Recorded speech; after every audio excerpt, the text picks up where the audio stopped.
Have a seat on your porcelain throne. It's time to talk some shit on the Powell movement.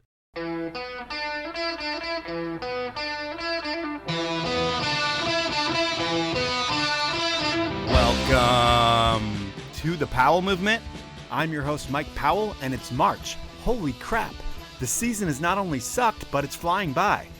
We're finally getting some snow in the Pacific Northwest, and Women's Month is finally here. And I'll tell you, I've been waiting for March for months.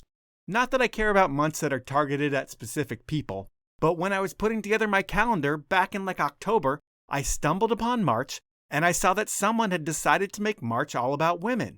When I read that, I was like, shit, I'm going to get in on this. And I'll be honest, my coverage of women in action sports, while my podcast I feel does a better job than most with over 60 women's episodes, could be a lot better, and I know I can do a lot better. So I stacked some interviews, and all month long, I'm going to be telling the stories of some of the most important women in skiing and snowboarding. I'm really excited to get these episodes out, and my first woman of March is an Olympic gold medalist and an aspiring astronaut. That's right, Kaitlyn Farrington has been so many things in her life. A ranch hand, a rodeo competitor, a dirtbag snowboarder, a 4-H'er, and the one thing that really defines her is being an Olympic gold medalist. But Kaitlyn didn't have an easy route to Olympic gold. Between the long days of working on the ranch and having to sell cattle to fund her dreams, hard work was something that Kaitlyn grew up with, and that work ethic helped make her dreams come true. It's a rad story.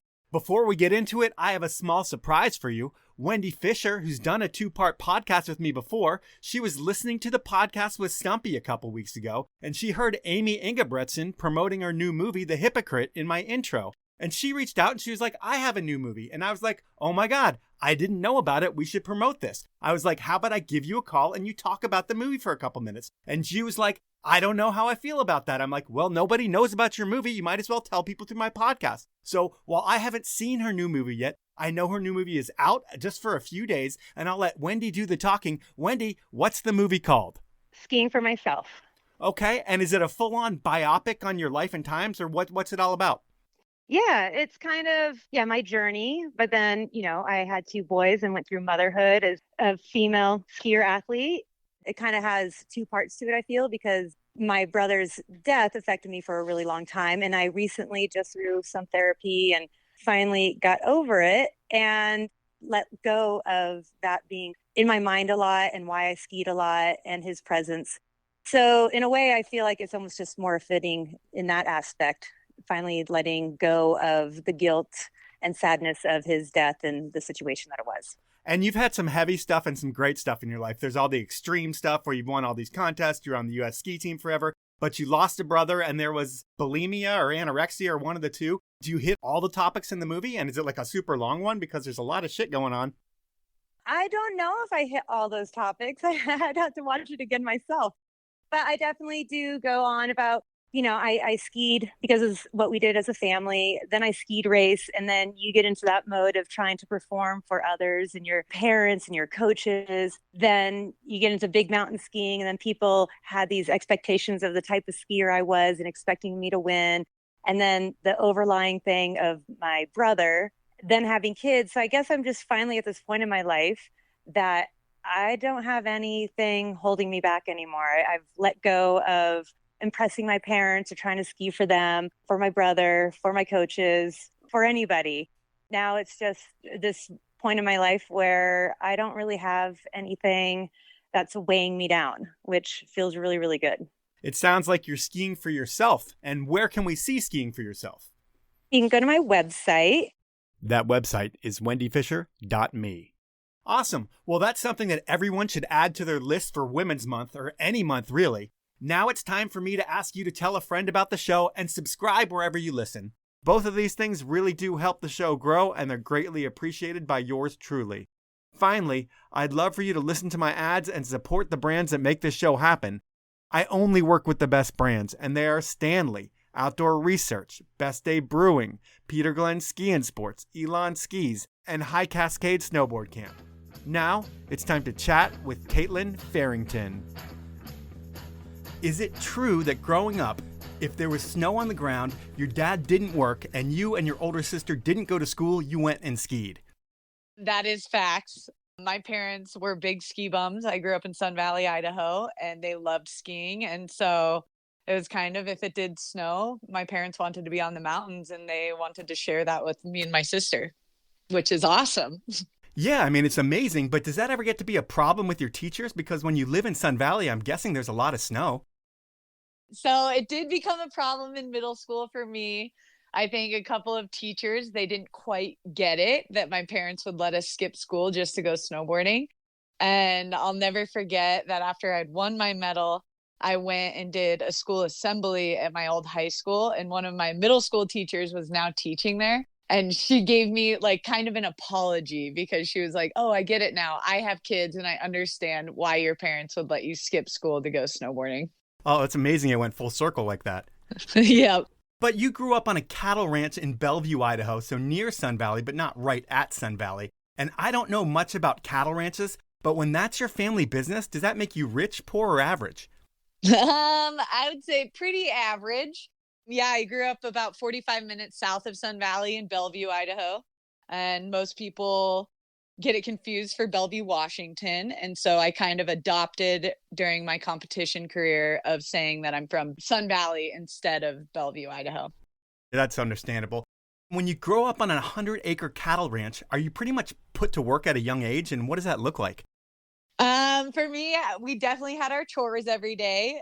I mean, I learned to drive when I was probably like 8 years old, just because I'd help my dad like go feed the cows and the horses. And so he'd just have to put it in gear and I'd just kind of roll around the fields as he tossed hay out of the back of the truck. So that was always fun. And I did end up running over one of our dogs at one point. Oh.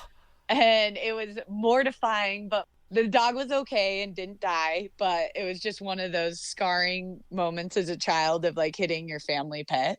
Yeah, I didn't have that scarring moment, thank God. Yeah. I mean, that's a scarring moment, but then are there other scarring moments on the farm? Like, do you have to birth calves and do shit like that as well? Yeah, so my dad bred horses, so that was a big part of the spring was the calves and the horses birthing. And there was one time where my dad was out of town, or he wasn't out of town, but he was like up in Haley or somewhere, not on the ranch. And it was me and his girlfriend at the time. And the placenta got wrapped around the horse's neck or something weird. So we had to just like sit there.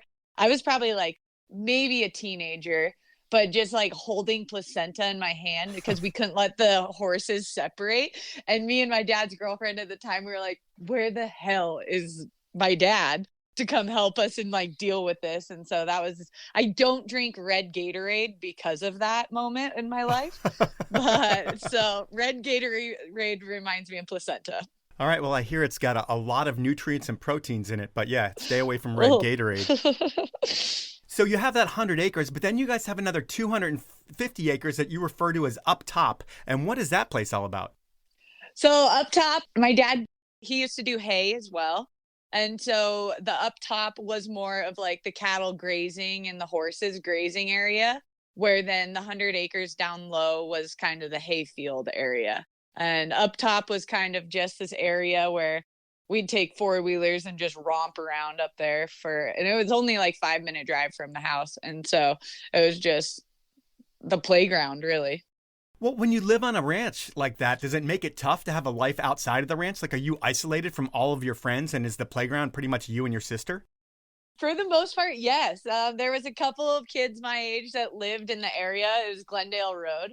But it was always hard as a kid to like, like my parents didn't have time to like take me 30 minutes into town or pick me up or like vice versa for friends. So it was just kind of like me, my sister, and then just the neighborhood kids.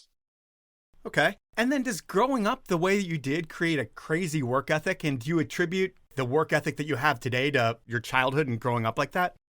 I mean, definitely. I think for me, I was definitely a tomgirl or tomboy as a child. So it just kind of instilled like the having to do chores every day. And also just, it made me tough, not just like mentally tough, but physically tough. I think it was just something that you're like, oh, I have to do hard labor until I can like be free. So it was just made me tough as a kid. The other thing that made you tough was barrel racing. And I don't even really know what barrel racing is, but you did that when you were little. And is that something where your whole family's traveling every weekend for competitions, almost like snowboarding, but with barrels and horses? It kind of is. Yep. Me and my sister, we grew up rodeoing. And so I'd barrel race and pole bend. And then also, yeah, it was just like mutton busting is when I was a little kid riding sheep around the arenas. But yeah, it was just like snowboarding. Every weekend we'd pack up our horses and go to Shoshone, Idaho, and go do rodeos. And so I grew up rodeoing as a kid, and I fell out of it probably in middle school. I kind of stopped rodeoing. When you're in the rodeo scene, does that mean you're also like in the 4-H scene? I don't really know what 4-H is, but I've heard of it before. Yep, did 4-H as well. That was a big part of it. I didn't do any of like the cattle raising 4-H that there is, but I did some 4-H, and I was more on the artistic side of the 4-H's. Were you a queen or a princess of the 4-H's? Oh, no way. That was more my sister thing. Okay. So there's the ranch side of your life, but the reason you're in Idaho is because your parents are ski bums, which you said, and you start skiing when you're 3 years old. And is it pretty much every weekend and then every day with snow on the mountain? Pretty much, yeah. My mom worked on the mountain so that we could get free ski passes. And so it was just like anytime there was snow and every weekend we'd just be on the mountain. And that was pretty much, if we didn't have to do any chores at the ranch, that was our kind of daycare too. And then when you grow up going to a place like Sun Valley where there's a ton of old money and everything is just so nice, like you go into those buildings there and it's like you're, at like a 5-star property, it seems like. How long did it take for you to realize that Sun Valley was like a special little bubble? I think I knew it from a very young age just because I think our family didn't quite fit in with the Sun Valley mold of, like you said, walking into those lodges and they're just so immaculate. And my dad actually did all the tile in most of the lodges there. And so we like grew up when he was built or like working on him. We grew up going to work with him at night sometimes if my mom was working, and we'd just go run around the lodges before they were finished.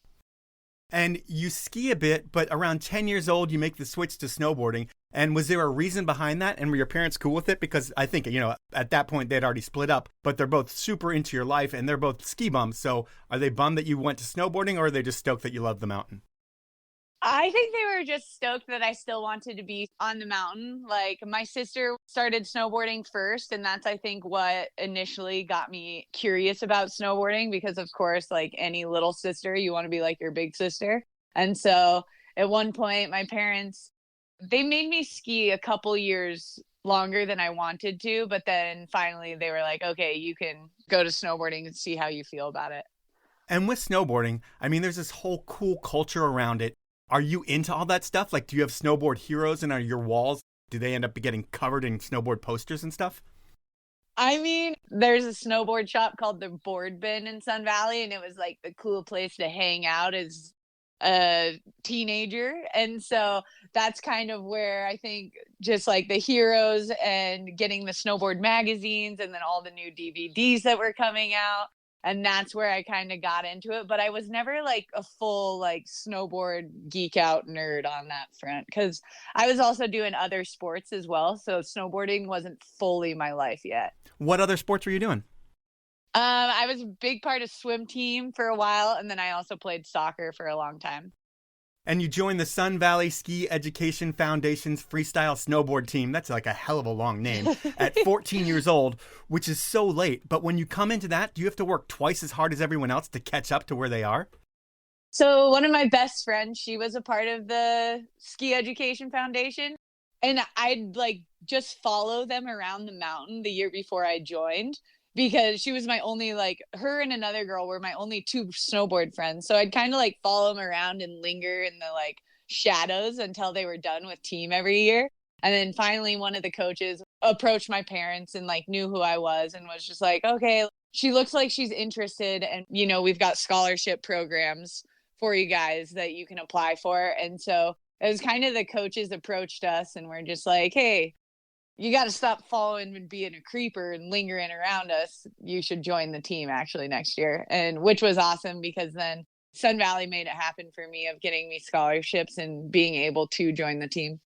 And then when you get into a program like that, while I'm sure it's a ton of fun, especially in the beginning, is there an age or a time where things start to get more serious within the program? Well, since being from Idaho, there wasn't very much competition. And so like right off the bat, I think I was getting seconds and first because there was only 2 of us in my age group. Okay. So it gave me a lot of confidence right off the bat. But then we started traveling a little bit more and I started going to the bigger events and then getting put in open class. You know, that was like a reality check for me of like, oh, you're not just going to get first and second every time. But it was also good because I've always been so competitive with all the sports that I've done throughout my life that I think I just had that competitive edge and just snowboarding was it for me. Well, what's weird is I've met you a couple times and you didn't come off as a super hyper competitive person given we were having beers, but you kind of seemed pretty chill and maybe almost had a little hippie in you. Would that be accurate, or are you like super competitive just like on game day, or how does that go for you? I think it's more of like that's my competitive spirit of I just come off super casually, but like deep down inside, I'm competitive. So, I mean, like with snowboard contests and snowboarding in general, it's all about having fun with your friends, maybe not contests. But when you get to the contest, everybody wants to win. When you go to like a finals, can you feel the vibe around everyone change when it's contest day? Oh, yeah. Your friends that you've been like riding with all week, kind of like there's this weird, like they don't really talk to you or, you know, you can feel the competitiveness, especially in finals or even at the Olympics is where I really, really felt it. Oh, I can imagine. And then what does it look like when you don't land a run? Are you one of those angry people? Do you have a hockey temper, or is it more whatever, I'll do better next time? I feel like I'm a more whatever, I'd do better next time. It took me a while to get there. Definitely if I'd fall during finals or like didn't think I got the score that I deserved from the judges, I'd be all pissed off and like cry about it. And just like kind of was I don't know, it was just a mental game that I had to like retrain to be like, oh, I landed the run I wanted to land and I'm happy with how I rode today. Or like if I didn't get the score, I was like, well, I rode the way I wanted to ride today and the judges suck. And so it's just kind of both at times. And when you think about the judges, it's a tricky thing because they are looking for some specific things and it seems to change contest to contest. And I feel like it's smart and advantageous on the rider's part to make a point to go talk to the judges and find out what they're looking for because it can change from week to week. Did you ever do that, or you just kind of go with the flow? I kind of just went with the flow. I never even thought about it like that. All right. Well, getting back to high school, you're a junior or a senior in high school and things start happening for you. What was the first contest, like the one that had some big names in it where you did well and realized that you had some real potential? I think I was a junior in high school and I did a Grand Prix in Tamarack, Idaho, and I got 4th. And the U.S. team approached me after that and asked me if I wanted to go do a World Cup back east in Vermont or something.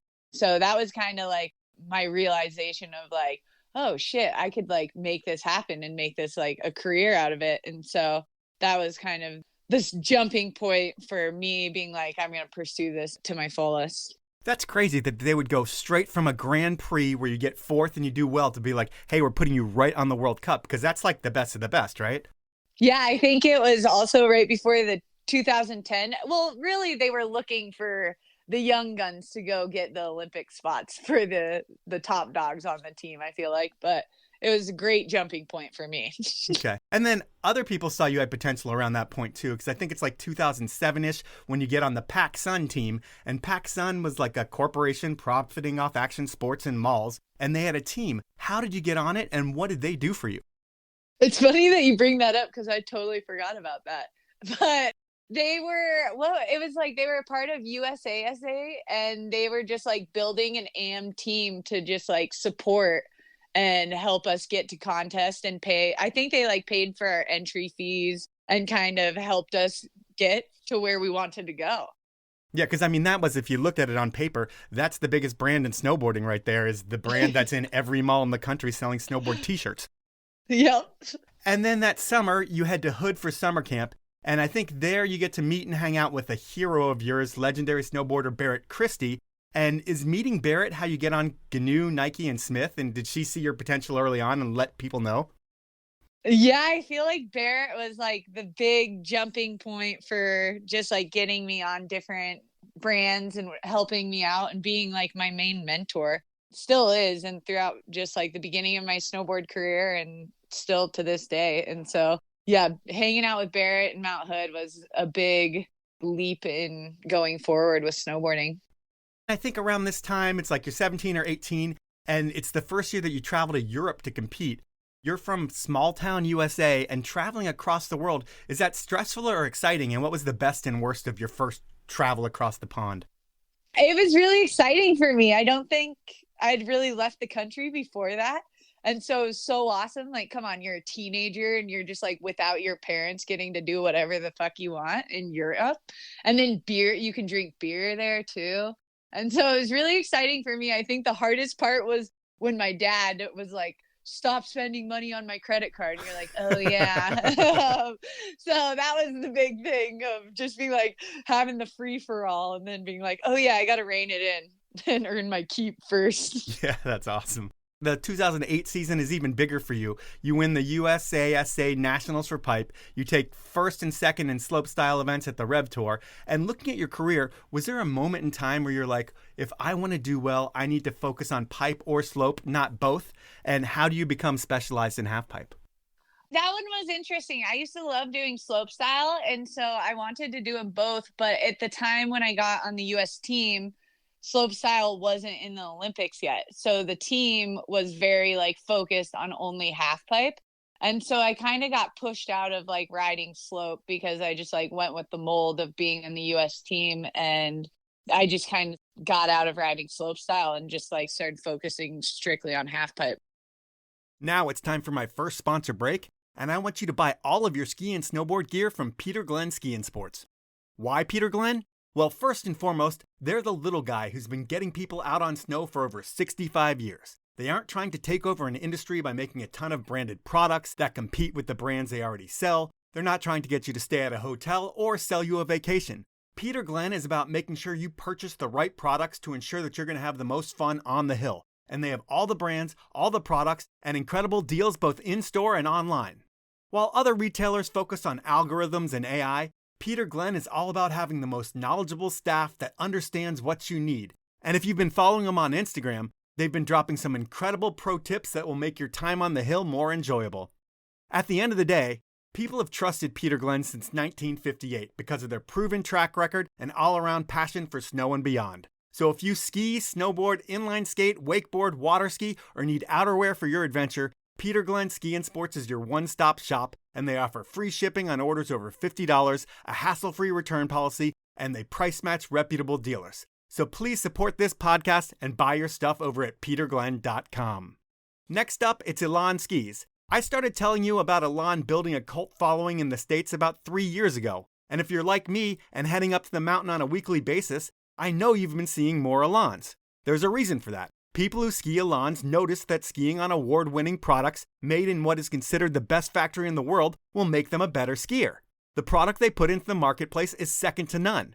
I mean, Elan's a company that also makes luxury yachts, and they don't cut corners on materials or production. The difference in quality is noticeable. Walk up to any ski wall and compare the craftsmanship of an Elan ski to everything else on the wall. You'll see a difference in the fit and finish, but the most important difference is how they'll perform on snow. That's why Elan's been winning a ton of awards at the magazine tests, because they really do ski better. If you want to have more fun on the mountain this season, get on an Elan. You can find out about all things Elan over at elanskis.com. My final sponsor this round is Stanley, and if you haven't been hearing a lot about Stanley lately, you must be living under a rock. They've absolutely blown up in 2023, and everyone is talking about them. I've been telling you about how incredible their products are at keeping your drinks hotter and colder than anyone else's for about 7 years now. I mean, they invented the category in 1913, and while they always have done well, the world now knows that if you don't have a Stanley, you don't have the best. And I love having the best. Personally, I use Stanley pint glasses every single day, and I swear by them. And my wife and so many others can't live without their Stanley quenchers. And recently, I've integrated Stanley food storage devices into my ski routine. Instead of buying $20 burgers, we bring our food to the mountain and it stays piping hot in our Stanleys. And I end up saving about $70 a weekend not buying food. While that's rad, what's even radder is that Stanley offers Powell Movement listeners their biggest discount that they make available to the public. I'm going to save you 30% on all your Stanley products. Here's what you need to do to get that discount. Head on over to stanley1913.com, go shopping, and at checkout, enter the code SNOW30. That's all caps and the number 30 with no spaces, and you'll save that 30%. Those are my sponsors. Now let's jump back into the podcast. What we didn't talk about was that when you were coming up and you had snowboard contests to be at, you and your dad would go to the livestock auction and sell some cows to get the money to go to contests. Was that pretty much the standard for how you would get loot to go to stuff in the beginning? That was how it all started. And I think, yeah, we just like put a cow in the trailer and go to the auction and sell a cow. And that would be my money for the weekend to like get to wherever the contest was that weekend. So that's how it started out. And so once the US team approached me and wanted me on the team, it was like a no-brainer because they were paying for traveling and funding for housing and stuff. Yeah, I mean, because you're not one of those kids born in Sun Valley because they don't need money for travel or anything like that. You're born on the cattle ranch. But what's exciting is you get your first X Games invite that year. And how do you find out about it? And what does that mean to you? Because I'm sure that's the dream. I mean, the Olympics are the dream, but I'm sure the X Games are pretty high up there as well. Yeah, I mean, I'm in high school and I get a call that I got an invite to the X Games. Bud Keene, I think, fought for me to get an invite. I was on the rookie team and somebody else had gotten an invite, and Bud Keene called up Gunny maybe and was like, hey, you need to invite Kaitlyn. This is bullshit, and kind of like fought for me to get in. And then I got the invite and I was stoked because, I mean, you're in high school. I'm like, oh, people are like, what are you doing this week? You're like, I'm going to the X Games. See you guys later. Yeah, that's so insane. Yep. And when you think about your high school, you're 45 minutes away from Sun Valley. Are they all skiers and snowboarders at your school, or is it more like ranch people and people like that? It was a mixture of both. There was people who had never even been up to the mountain. And then there's people that were like me and just loved being on the on the snow. What's crazy to me is that you take 8th at X that first year, then you take 2nd at World Juniors, and then you start competing on the World Cup. Was it insane how fast things happened for you? Because you start snowboarding at like 10, by 14 you're on the team, and then in like 3 years you have the world in the palm of your hands. Is it wild? I mean, it all did just happen so fast, and I feel like I just kind of went with it. It was just like I was enjoying life and just being like, okay, this is what I'm doing now, and I just put all of my eggs in that basket, and it was an awesome run. When you have all your eggs in that basket, and the goal, I would think, in the beginning is to make the 2010 Olympic team, is there any chance for you to make that team, or is it more they're grooming you for the 2014 Olympics? In my mind, I thought I had a chance to make the 2010 team, but in reality, I wasn't really ready for it. But I think in 2010 was when I got my first like pro podium before the Olympics. And so that was kind of when I like set my sights on making the 2014 Olympic team. Was that when you were the Dew Tour champion? Was that your podium? Yes. Yeah. Do you get a truck for that? No, you don't. They took those away. Oh, that sucks. Unfortunately. No. Then you get gold at European X, and then later in your career, you take silver and bronze in Aspen X. Which means more to you, a silver or bronze in Aspen or a gold in Europe? I think for me, that gold in Europe really stands out in my memories just because that was my biggest podium to that day of just like, it was 2 weeks after the Olympics and I was riding the best that I'd ever ridden. I think I learned new tricks while everybody was at the Olympics. And so like going to Euro X and taking away gold, I was like, I worked so hard for this shit. And so I was just so excited to do that one. And you know what's weird is that while you have things like overall Dew Tour champion and the US Grand Prix champion, and you're on a lot of podiums, you don't have a ton of wins. And when you think about that, is that what happens when it's like Kelly Clark and Hannah Teeter and all those in the mix against you at these contests? Yes, it is.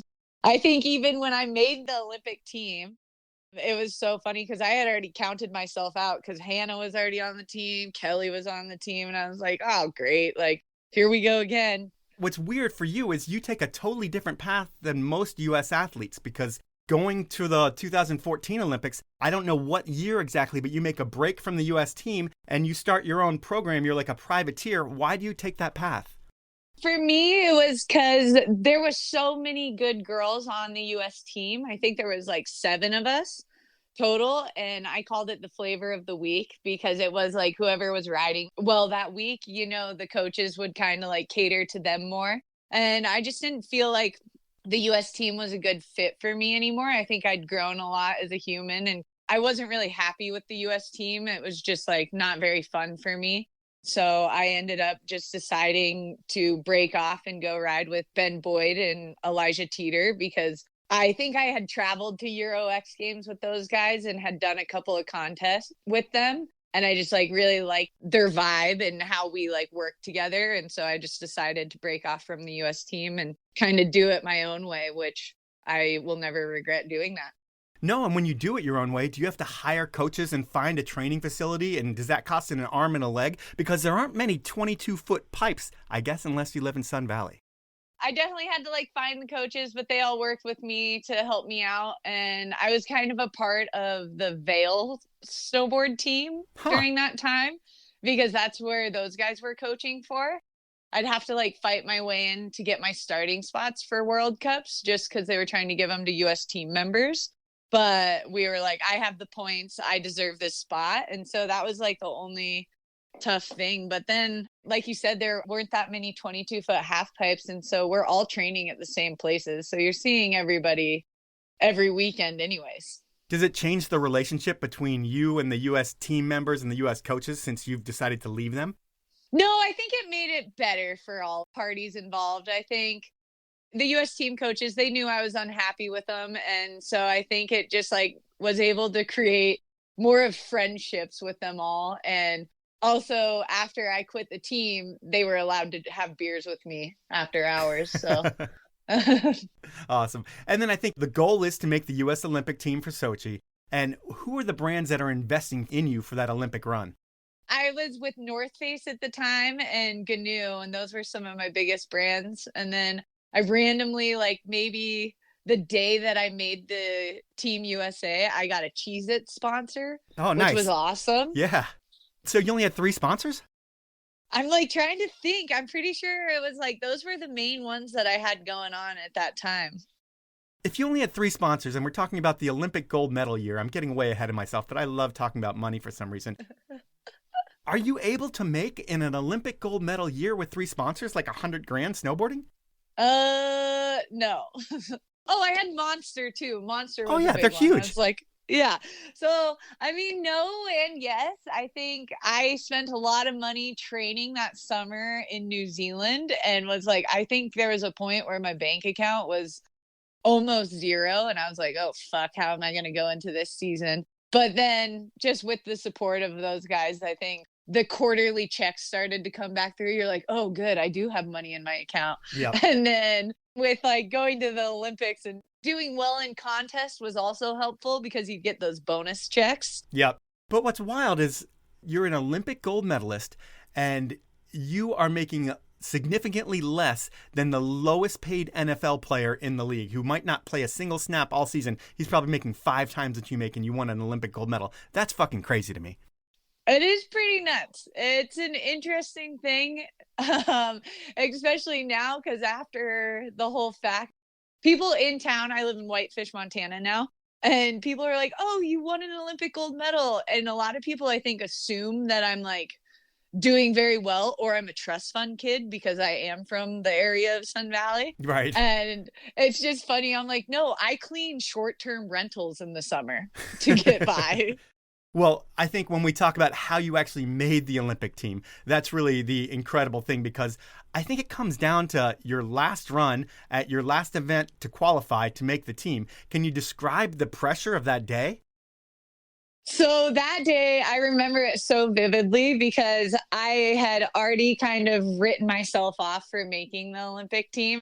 Because I think as I was dropping in, I heard DJ DC on the mic, and he was like, Kaitlyn Farrington has to win to make Team USA. And I was like, great. Thanks, DC. And so it was just crazy because that was the only way I was going to make the team, since I was not a part of the US team at that moment. It was falling to discretionary spot. And I knew that I wasn't a favorite for the 4th US team discretionary. Yep. And so I literally had to win the contest to be able to make the team. And I just remember landing my run and I was so stoked because I was like, oh, well, I won. I was like, holy shit, I just made the freaking Olympic team. And I ended up going into the VIP tent and like having celebratory beers with my parents and everything. And it was just so funny because we had to wait for the men's contest to be over until like award ceremonies. Yep. And so I may have had maybe a few too many beers. And I remember doing an interview with Pat Bridges and he's like, how are you feeling? I was like, I'm drunk because I was just celebrating and I'm so excited. And I just couldn't believe it because it was what I'd been working towards for 4 years. So you make the Olympic team, you do that interview with Pat Bridges. And speaking of interviews, what's the media lead up to the Olympics? Was it really crazy or do you receive less press because no one really thinks you're going to win? I was the dark horse, so I didn't get too much press, and I think there was a lot of pressure on Kelly Clark because it was her like 4th or 5th at the time, and so I was kind of like I was just skating by, and we had X Games right away, and then it was like we only had like 10 days before we flew to Russia, and so I wasn't feeling any of that like media pressure, which was honestly pretty nice for me. Going into it, is the mentality all about having the best time and taking advantage of every experience possible? Or is it all about hyper-focused and serious in Russia and winning the gold? For me, I remember sitting on the flight to Russia and I was next to Ariel Gold and who was on the team with me at the time. And I was like, made the deal with myself. I was like, I'm going to like enjoy every moment of this because this is a once in a lifetime opportunity. So I think that's the mentality I went in. And then we went straight to processing we landed in Munich to do our like processing and getting all of our uniforms and stuff. Okay. And we were like going through all of that. And I was standing next to Ariel, Hannah, and Kelly. And we were ordering our Olympic rings. And it was like, check this box that says gold medalist if you win a gold medal. And I was like, I'm not going to check this fucking box. Like I'm standing next to like all of my top competitors and like, why would I do that to myself? And then after I had won, I had to call the place, OC Tanner, and be like, hey, any chance I could get gold medalist put on my ring? They're like, we were waiting for this call. This happens a lot. Oh, that's so awesome. And then when you think about the pipe in Sochi, I don't think it was that great, but everybody rides the same pipe. And you come out of the prelims with the highest score, I believe. Is your mind blown at that point? Is you're like, holy shit, I have a chance? Not really. It was so bad. But what helped me is that I had to do prelims. Like I did qualifiers. I did all of the rounds, which really helped me because I rode the pipe all day. Because 3 from each heat went straight to finals. Okay. And so then those guys were like the top competitors that I was looking at. And they had missed 3 hours of riding the pipe where I just had to keep going, which I think just helped me in the long run because I knew how much it had changed. And so then like going into finals, all I really wanted to do was land a run. And that was kind of like mine and my coach's goal was just put the best run I could down and see where it puts us. And it was just crazy when I ended up on top of the podium. When you think about it, when it's not a great pipe and, you know, someone like Kelly Clark is known for boosting and going so big, does it put the advantage more in your court because she's not going to be able to get that amplitude that she usually does? Yeah, I guess so. I never thought about it like that, but for sure, I think, yeah, she wasn't able to go as big. And I honestly think me just having to ride the pipe all day was like a huge advantage for me. Whereas those guys all went and like ate food and rested, and I was just out there pretending like it was another practice day. Okay. And in finals, you end up with a great run, gold position, but then you have to wait for all the other girls to go. I mean, are you like the first one to go in finals? I was in the very middle of the pack. Okay. So when I landed my like final run, I still had the 6 girls that went straight to finals coming after me. And that was definitely kind of a nerve-wracking moments for sure. You're just kind of watching each one and just being like, okay, I can still be on the podium. Okay, I can still be on the podium. And then it gets to be like Hannah Teeter and Kelly Clark. And does it feel like an eternity when you're waiting for their scores to come up? Waiting for Kelly's and Tora Bright's score were the eternity long ones. Okay. For sure. Is it almost surreal when you look up and you're still on top of the podium? Like you won a fucking gold medal. Can you describe your immediate reaction? I kind of was like, holy shit, I really couldn't believe it because like I wasn't expecting it. And I think once I got into the bronze medal position, I was already celebrating because I was like, I just won a medal at the Olympics, you know? Yeah. And so then all of a sudden it was like, holy shit, I just won a gold medal at the Olympics. It was so late at night too. And I had been riding. I think had been riding for almost like 12 hours. Jeez. And so it was just like such a long process that I think I was like delirious as well. Cause then they're just like, oh, you won. And they do kind of like a flower ceremony at the bottom of the pipe. But then we didn't get to do our award ceremony until the next night. And so it was just like, okay, you're like, well, I guess I won. And getting shuffled through media and everyone's asking you the questions. You're like, I don't know if I actually won the gold medal because I haven't even seen it yet.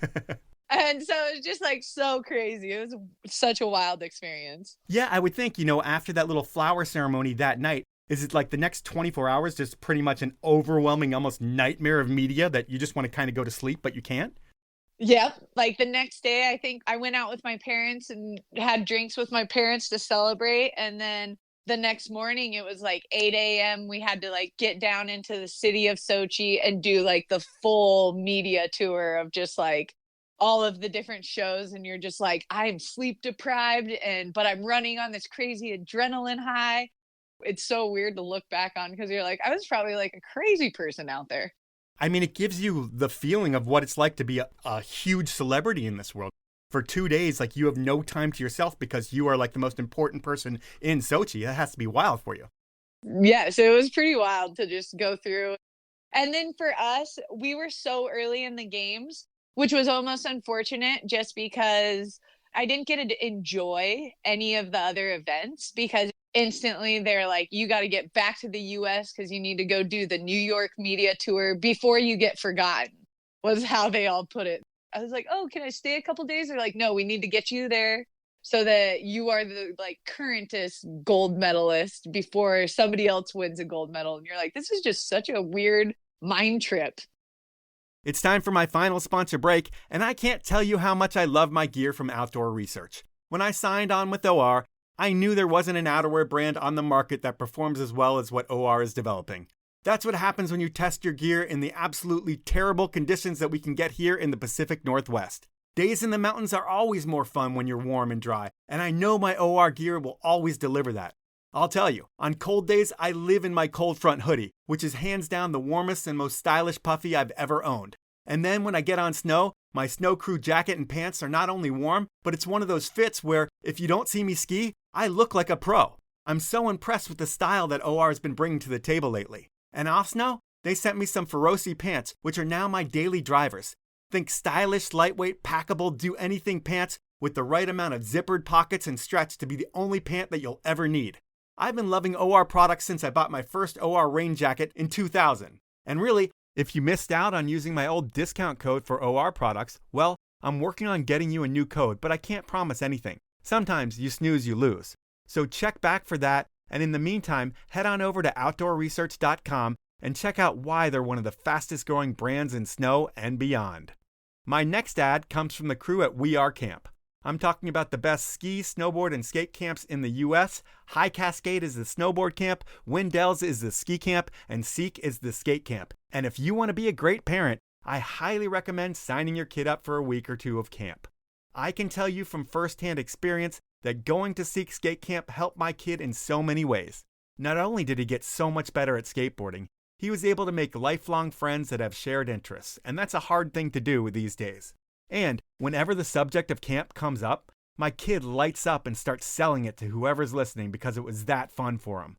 On top of all that, my kid has never been more appreciative and stoked. I mean, he's a high schooler, and sending him to camp helped make Ange and I cool again in his eyes. And now we can hold it over his head. If you want to go to camp again, buddy, you need to get good grades. And so far, that approach is working, and I know you can use that approach too.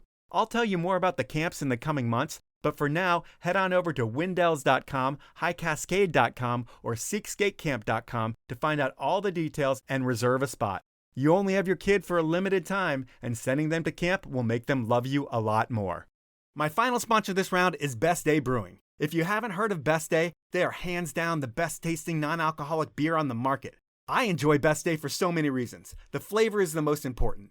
I swear by the hazy IPA, the Kolsch, and the Belgian White. They all taste just as good or better than their alcoholic cousins. And I'll tell you, while I haven't quit drinking, when I go to the bar, after 3 or 4 beers, I usually feel like it's time for me to head home, and everyone thinks I'm lame. But lately, I have a new routine. I'll have a Best Day every 3rd beer, and it makes my night last twice as long. And we all know lasting longer is better. If you want to have your best day or night ever, or just enjoy a few cold ones at Après, grab a Best Day, and you can forget about the calories, forget about the alcohol, and forget about getting in trouble on the way home. To see all the flavors and order some beer, head on over to bestday.com. And if you're flying Alaska, you can now get a Best Day Kolsch at 30,000 feet. Those are my sponsors. Now let's get back into the podcast. You don't get to see the closing ceremonies. Then you do this media tour. I think you end up at the Daytona 500. Did you have a role there, or was it just to see the race? I went with Cheez-Its. They wanted me to go out there, and so I got to sit in the pace car, and it was sweet because it was just I was just shuffled around the Daytona 500 as the Olympic gold medalist, and it was just I'd never been to a race like that, and so it was really cool being in the pace car and meeting all the other celebrities that were there, and it was a wild time as well. What other red carpet experiences have you had because you won the gold medal? Well, after the Daytona 500, I got to go home to Sun Valley, and that was pretty crazy because they put me on top of a fire truck and drove me through Bellevue, Haley, and Ketchum just to go by all the schools and just kind of see all the kids and just do the wave. And it was just a parade for me, which was super surreal to be a part of. And then after I was in Sun Valley for a week hanging with family and doing all that stuff, I went to the Oscars and went to the Vanity Fair party. And that was pretty wild because you're running around that party and you're like, oh, I know you. You're like, I actually have no idea who you are. I just know all of the movies you're playing. And so it was just such a funny thing because they also they asked us to wear our medals while we were at that party, just so we weren't just random people. Yeah. But we were the random people. So it was pretty funny. Did anybody care that you had medals on? Yeah, a lot of people, Seth Rogen, I think it was, he was super stoked because he was like, you guys actually do cool shit where we don't. And so I think people were super nice and they were just stoked because I mean, at that time, it's the Olympics is going on and they're just you're just wearing a fucking medal around your neck and everybody's just oh yeah, you did do that thing.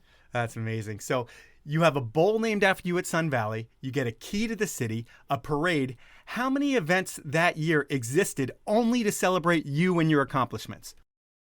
That is a great question. I don't have the answer to it. Was there a lot, though? Yeah, there was a few. And even in Salt Lake, I lived in Salt Lake at the time. And so I got a key to the Sugar House as well. And so it was just pretty wild. It was just so surreal because you are just shuffled. And you're yes, I will do that. Yes, I will be there. So it was a pretty cool experience.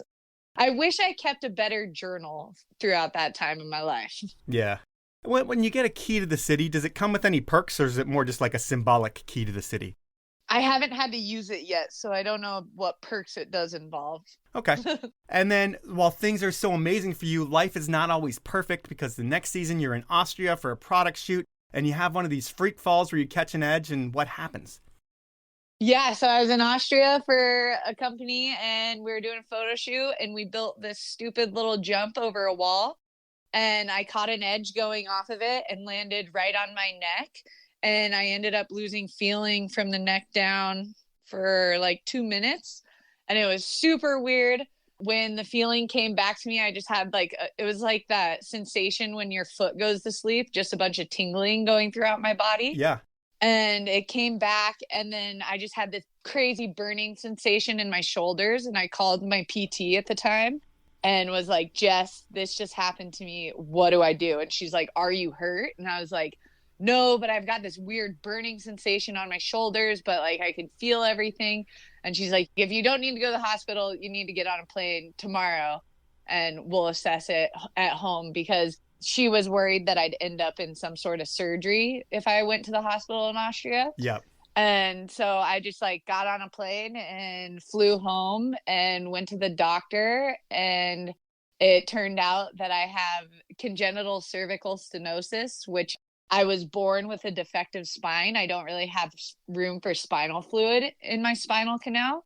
And so essentially when I lost feeling, my spinal cord got a concussion, and I was really lucky that I recovered from it. And yeah, it kind of changed my entire path of my life, because I feel like I was on the highest high riding the gold medal train super hard and getting ready to go into the next season to start competing again. And then it was all over. Yeah, I mean, that sucks so bad. But, when I'm thinking about it, it's like you didn't go to the hospital right away, which I get. But I read somewhere that you went snowboarding the next day, which seemed crazy to me. And then you flew back to the States. Was that true? Yeah, I might have gone snowboarding the next day. That is true. And then I read that you came back to the States and it took a little while for you to see a doctor. Like, it wasn't like you landed and went to the doctor. It was like it took a week or so. No. Yeah. Sorry, go on. But I think of you as an elite professional athlete who lost feeling in your body for 2 full minutes. How can you ignore being seen by a doctor for so long? So when I got home, I did just go to my PT, and we were just like working together, and she was, I don't really know. I think it was maybe I was being in denial of what had happened. And then I had one sore spot on my neck. And so we were like, yeah, we should just get an x-ray just to make sure. So when you're a hurt competitive snowboarder that won't be able to compete again, I'd think that sponsors have to make tough decisions that seem unfair. Who were your sponsors at that point? And when you call them and let them know that you can't compete anymore, do they all drop you? No, everybody was really nice. So all of my deals were coming up, which was also a pretty crazy thing because I was going through re-signing everything. And that all happened in late October. And so November, December was like negotiating deals. And I had only told the select few people of what was going on. And so I was like essentially lying to people. And I even think going into December, I faked a injury. I think I was faking a knee injury to not do tour in the World Cup. Yep. And I just wasn't like fully, I don't think I had even told my mom yet. I was trying to figure out what I was going to do and just like how I was dealing with it. And it was just really interesting because it was sad and definitely went through a bit of a mental decline for a little bit. And it was just trying to figure out what was next on my docket. And so lied to a couple of sponsors. And then once January 1st hit, after I'd signed all my deals, after I'd signed a deal, I'd call them and be like, hey, this is actually the scenario, because there was all the injury clauses and things. So, but everybody stuck with me for at least a year or two, which was really nice to kind of give me that leeway of figuring out what I was going to do. Yeah, it is. And when that happens, it's like your identity is taken. You've been a pro snowboarder for a long time. It sounds like it messed with your head a little bit and self-esteem. How long did it take you to get that back? I mean, I still feel like I'm still working on it. It is something that I like to think of it. I was just at the start of like really becoming like the half-pipe snowboarder I wanted to be. And so just to have it all taken away was pretty tough to just like figure out where I fit in the snowboard community still. And I was lucky because I did have people that supported me, and I kind of had to go back and like relearn like why I fell in love with snowboarding, because I'm a grounded snowboarder these days too. So don't leave the ground. So it's definitely just like a really, really big blow, I guess. When you say you're a grounded snowboarder these days, snowboarding's a different animal for you. Can you describe what your riding looks like? Because I don't think you're totally taking it easy by any means. You're just not catching air, right? Yeah, I just don't catch air. I prefer powder these days. And so I just keep it on the ground, and I feel like turning is my best friend. And I did have to just like take it back to the basics and fall in love with the sport, because I had fallen in love with half pipes so many years before. So it was just coming back to the basics, and yeah, now just enjoy the powder. And I don't go out on hard icy days because that's just not for me. And I love that. Well, it's got to be so much easier on your body, because I can't imagine falling from 10 feet out of a 22-foot pipe to flat, which I'm sure happens every once in a while when you push off. And you don't have to do that anymore, but it really does suck that you're not able to take your career and just see where you could have gone after that first medal. But life's not always fair, and that sucks. The last part of what I want to talk about in the podcast is something that was totally unexpected to me. I met up with you and your boyfriend, Chris Logan, last New Year's Eve, and you had mentioned that you were training to be an astronaut, and you were an alternate on the Dear Moon Project space mission. Can you elaborate on how you went from 1 out of a million applicants to getting the gig? Yeah, so that was pretty wild. That all kind of came about during COVID. I was scrolling through Twitter one day and saw this thing that was like, oh, join our first civilian flight lunar mission that's funded by this guy, MZ, and it's through SpaceX. And so I applied on Twitter. And then I didn't tell anybody about it because I was like, there's no way that I'd get picked for this, especially if it's just an open invite on Twitter. And then about 6 months later, I went through a couple interview processes. And all of a sudden, after one interview, they called me and were like, hey, we'd like you to come to UCLA and do some medical testing. And I was like, holy shit, if they're flying me out here to do this, they're considering me. Yeah. So I had to call Chris. I had to call my parents. And I was like, hey, I think Chris was in Baker with some of his good buddies. And I was like, hey, Chris, I got to tell you something. He's like, Jesus, why do you always start things off like this? Because he's all scared.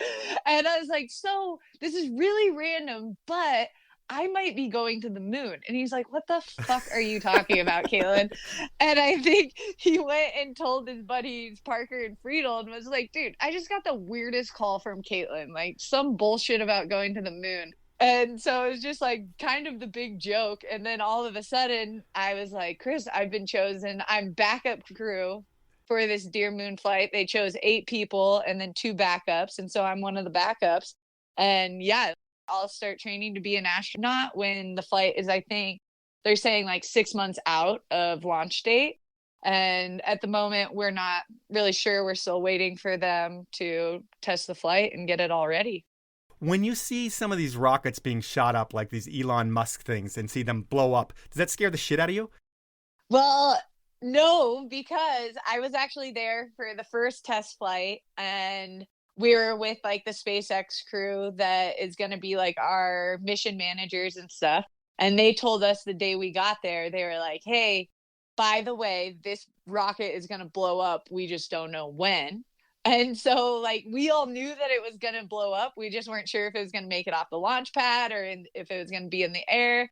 They, like, really talked us through everything. And they're like, we aren't going to send you guys up there until we know for sure it's going to be foolproof. And we will launch at least 100 of these before anybody gets on the flight. So it was interesting to like be there and witness it, because that's what I've been joking. People are like, oh, what are your hobbies? I'm like, I watch rockets launch these days. I don't know. And so it's pretty funny. But yeah, so it's been a really cool thing to be a part of. And like, I mean, I never thought that I would have gone from gold medal to potentially going to the moon. Yeah, no, it's totally crazy. And while you're waiting to go to the moon, what's next for Kaitlyn Farrington? I mean, just enjoying life, really. And just, I am going to Japan here in a couple of days for 2 months to just go work over there. Whoa. And take people snowboarding. That's incredible. And you just got back from Nicaragua. You live like a gypsy of a life where you go on all these incredible trips, it seems like, and you're still able to keep doing it over and over and over again, right? Yeah, do it while I can. Yeah, I mean, that's like living the dream. And at this point, that's our podcast, but it's time in the show for something that I call Inappropriate Questions. And This is where I get a friend of yours to ask you 3 questions. They can be anything. This week, I have questions from 3 different people, and they all wanted to stay anonymous. So I'm going to ask the questions. They were written by other people. And are you ready for question number 1? I'm ready. All right, here we go. Kaitlyn says yes to everything. Adventure, trip, you name it. And she's been on a lot of awesome trips to a lot of cool places. But what was the worst trip she's been on, and the story of having to get out of where she was and make it home safely? Oh, so I was in China when COVID hit. Oh. And I was in this village called Hemu Village, and it's like a really remote village up almost on the border of Kyrgyzstan, Russia, and Mongolia. Am I right on? Yeah, you can't ask me. Yeah, I'd have to check my geography. So I was in this really remote village and COVID had hit, and the government official came up to us one day, or like talked to our translator and was like, hey, you guys have 2 days to get out of here or you're stuck here for a mandatory 23 days. And we were like, fuck, we gotta like, okay. And so it was just like shit hit the fan real quick. I don't smoke cigarettes. I took up chain smoking cigarettes. And we were just like, how do we get out of here? And it was more of like figuring out cars, because the checkpoints in China wouldn't let us like cross, because nobody was able to cross. Like the country was already in lockdown and we were just these foreigners that were trying to like get back to an airport. And so we had to like talk to one of the government officials, and he ended up getting us a police escort. And we got out of Hemu, but the pass that we were going over, it snowed a bunch the night before. And so they had a fuck ton of avalanches that came down. And so our stress levels were super high at this point. And I didn't even look at the time on the car. I just was smoking cigarettes with the driver. Okay. And we just waited for a plow to come through from the next checkpoint. And it probably, I assume it was anywhere from like 6 to 8 hours until the plow came. And then like we finally got through, and there was drivers waiting for us on the other side of the pass and at this other checkpoint. And they were trying to leave because they had been waiting there for so long. And they're like, we want to go home to our families. And the government official, he was like, this is your duty to your country to get these Americans to the airport. And it was just like insane, because it was just like the most stressful situation I've ever been to. Worst trip ever, but quite the stories and experience. And luckily I was able to give up smoking cigarettes because I had a lot of them those couple of days. What were you doing in China? I was doing this film project. Like a snowboard project? Yeah, snowboard ski. We were telling the history of skiing. Okay. Yeah. We'll go to question number 2. Kaitlyn is pretty humble nowadays. She doesn't really talk or bring up being a gold medalist. Usually, it's the ones around her that bring it up when people ask what she does. So, I want to know, what was her biggest flex with her gold medal? Either using it to get out of trouble or having it help her to get to do what she wanted. Ooh, what is the biggest flex? Oh, I don't know. This is the hard one. Can we go to the next question first while I think about that? Yeah, we'll go to the next question really quick. Who is Monica? Oh, Monica's a scary person. Is it alter ego? Yes, Monica is my alter ego. And she wears fast glasses. And when Monica comes out, Chris definitely doesn't like Monica. But Monica is just my alter ego that when I'm having a little too much fun, Monica might present herself. Okay, what's the most annoying thing to Chris about Monica? I think it's the fast glasses, and also just my personality of like, if Monica comes out, that means that I've indulged in a lot. Okay. It means it's going to be a rough morning if Monica comes out the night before? Yes. All right. Yeah. Okay. We'll jump back into question number 2. Let's get back to that biggest flex with your gold medal. Have you thought of one in the 10 seconds that you've had to think? I mean, I feel like my biggest flex would be, okay, I got one. Perfect. So when I was at the first test launch for Starship, I was talking to this guy who was a flight director. He works with SpaceX, and he was like bragging to me about going snowboarding in Alaska. He didn't know who I was or anything. He was just like, oh my God, I love snowboarding. And was like showing me photos of him touring and telling me how hard touring was. And it was like just a really weird conversation. And there was one person by me that's a part of the team, and they were like cracking up, and they're like, does he know? And I was like, no, I can't do it. I'm like too embarrassed for him right now. Right. And then finally it like came, I was like, hey, that's really cool. But like, I'm part of the Dear Moon crew, and I'm this only snowboarder on this crew.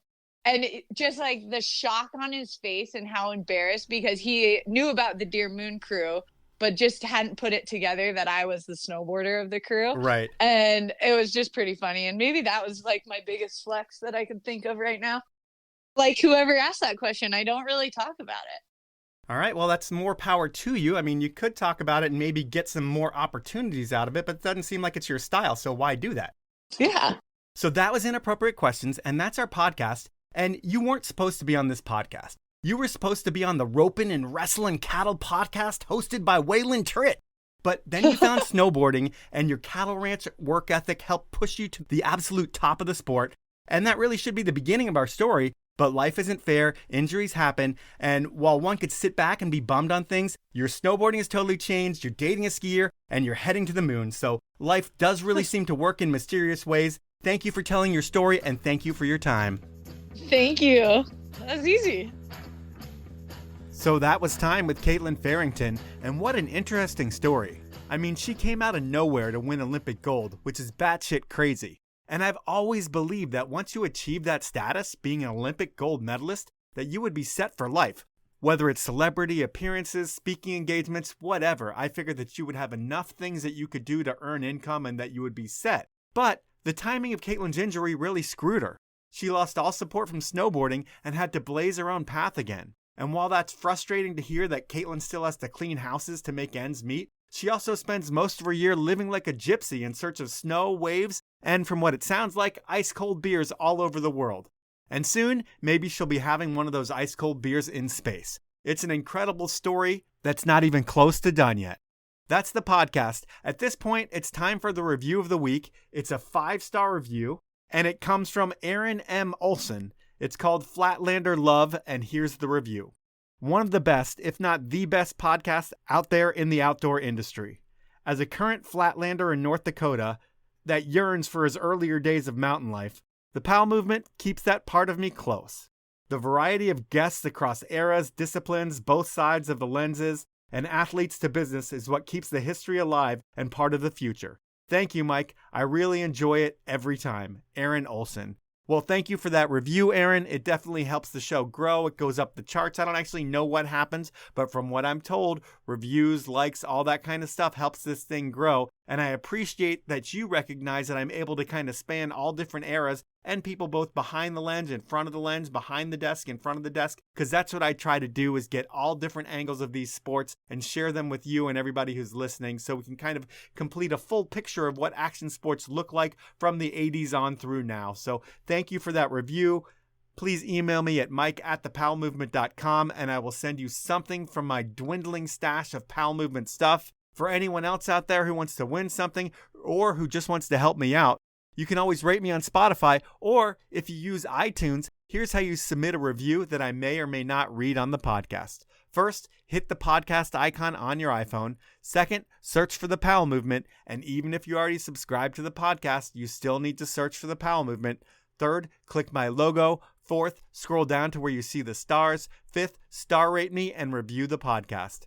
Thank you for taking the minute or so it takes to do that. Thank you for listening. And finally, please, please, please support the brands that make this show happen. They are Elon Skis, Outdoor Research, Stanley, Peter Glenn Ski and Sports, Best Day Brewing, and High Cascade Snowboard Camp. Have a great week, everyone.